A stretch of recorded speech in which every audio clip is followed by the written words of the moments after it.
So, I don't know, maybe I'm just weird, crazy, I don't know. But something about the idea of waiting until December to evaluate or assess the books that you've read throughout the year just seems kind of off to me. Um, and I'm not a reader that reads a lot. Like, I'm not like one of those readers, like some booktubers that I really admire that read over 100 books a year. This year, I think I'm barely gonna make it to 50 or 60. 70 would be just Olympus, just heaven. So I don't read that many books, but I still feel like when come December and with the end of the year approaching, it's just kind of weird to start thinking about favorites and which books are you gonna pick for your top books of the year video and stuff. So I'm thinking right now I'm gonna stop. I'm gonna make a pause in my reading year. So far, we are starting May. We're kind of almost halfway there. And I have read 18 books, which is not that much, but it's enough. And I'm just going to go through all the books that I've read so far in 2017 and just talk about them as briefly as possible and mention my star rating. I think that's really a very thought provoking exercise because I realized doing this that some ratings have changed over time. Some books that I rated 3 stars have been bumped up, and otherwise, some books that at first I gave 4 stars, I have needed to bump down because they just haven't really stood the test of time. So I'm also doing this now because I think I'm probably gonna stop reading for a couple of months, at least until I can quit my job. If you don't know, I work in education as a teacher, which is a lot of work, and I've already quit. So next year, I will not be a teacher anymore because I'm very busy, because I'm also a psychoanalyst. Psychoanalyst in training. So I'm very busy, and I'm probably gonna stop reading for my own pleasure, at least until July. And in July I will be, I'll have a lot more time to read, and I think I'm gonna read a lot more. So I think this is a very good exercise to do right now, to just stop halfway through the year, and just see what I've read and what I've liked and what I've been slightly disappointed by. So, without any further ado, let's get started with this wrap up.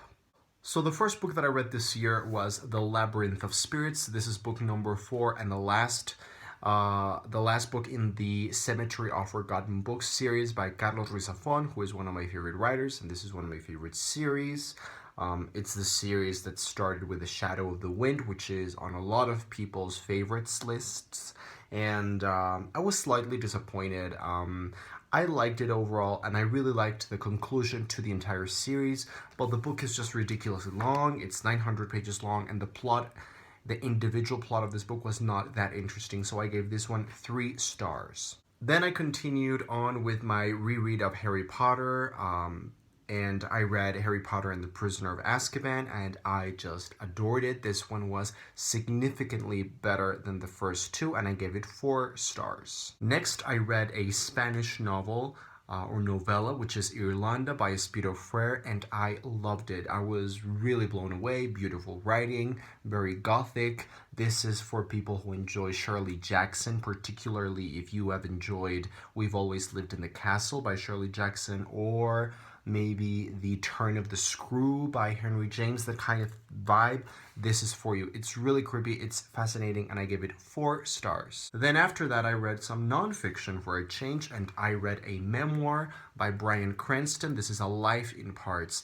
And I read this because I had just binge watched the entirety of Breaking Bad, and I was blown away by the show. Unfortunately, though, this memoir was just not really for me. I didn't really find a lot about Breaking Bad and Walter White and Heisenberg and all that Breaking Bad. magic. There were some good things in here, but it just wasn't for me, so I gave it 2.5 stars. Then I continued reading a series of unfortunate events, which I started rereading back in the last months of 2016, and I continued with book number 4, which is The Miserable Meal. I enjoyed it, but it was kind of so-so, and I gave it 3 stars. After that, I read another middle grade book. This is more of a middle grade picture book, and it's by George Saunders, one of my favorite writers. And he's an author that I'm trying to read everything that he has published. This is called The Very Persistent Gappers of Fripp. It has a beautiful naked hardback format, and at first when I read it, I really liked it. It was very original and I really loved it, and I gave it 4 stars. But looking back in hindsight now, I think I'm gonna bump it down to a 3.25 because I liked it, but it just hasn't really moved me or changed me all that much. Then I continued with a series of unfortunate events, this time with book 5, The Austere Academy, which has been my favorite so far. This has been the only book in the series that I've given 4 stars to, which is really high for this type of book. And then right afterwards, I continued with book 6, The Ersatz Elevator, to which I gave a 3.5 star rating. Then I read a beautiful picture book, which is The Blue Aspic by Edward Gorey, and I decided to read this because Edward Gorey, and this book in particular, was kind of a very big inspiration for Lemony Snicket, and it's a beautiful book. The artwork is unbelievable, but the story is just, it's very short, it's very good, but, nothing absolutely special to me, and back when I read it, I gave it 3.5 stars, but I'm going to bump it down to a 3. Then I continued with book 7 in a series of unfortunate events, this time with The Vile Village, and I gave this one 3 stars. So up to here, so far, I'd had a kind of rough time reading-wise. I had read a lot of middle grade, some of it really good, some of it slightly disappointing. But then I started reading a lot of really great books, and I've had quite a decent batch of reading ever since, and it all started with The Blue Girl by Laurie Foos, magical realism, lyrical, poetic, metaphorical, dazzling writing, very, very creepy, and I loved it. I gave it 4 stars. Then another book that still haunts me, Shelter by Jung Yoon.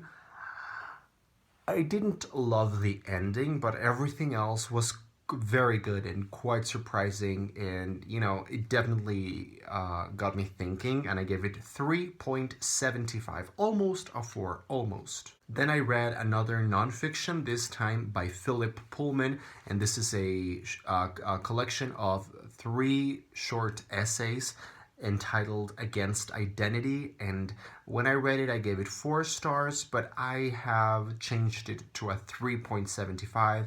It's just not as good as the other books that I have given 4 stars to. Then I read Lincoln in the Bardo by George Saunders, really anticipating this, and I liked it. I definitely enjoyed it for the most part. It kind of lost me there towards the ending, but overall really enjoyed it. Really interesting format and writing style as usual with George Saunders. That's always the case. I gave it 3.5. Then I read 2 books which I gave 5 stars to, which is really crazy. That sometimes happens when you read a very, very good book.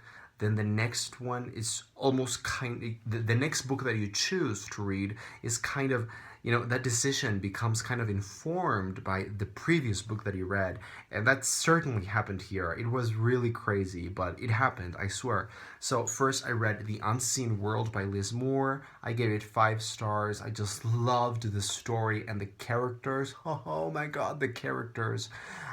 Someone, I think it was Unmanaged Mischief, who commented in my review of this one, and she said that she really liked pretty much everything about the book except the ending. There's an epilogue, and she thought it was very cliched, and I totally agree, but still, I was so invested and in love with this book that the author could have had an epilogue saying that everything that had happened previously had been a dream, and I still would have given it 5 stars. I just really liked it. And then I read what is probably my favorite book of the year so far, just slightly more accomplished than The Unseen World. I enjoyed it more or less the same, but I feel like this one is quite more accomplished, really. And this is The Brief and Wondrous Life of Oscar Wilde, winner of the Pulitzer Prize and winner of My Everything. This book, I will marry this book someday when it's legal. And then the next 2 books that I'm going to mention, which are the last 2 books in this wrap up, I haven't really made wrap ups for this ones, nor have I posted separate reviews for them, but here they are. The first one is a play, Death of a Salesman by Arthur Miller. I enjoyed it.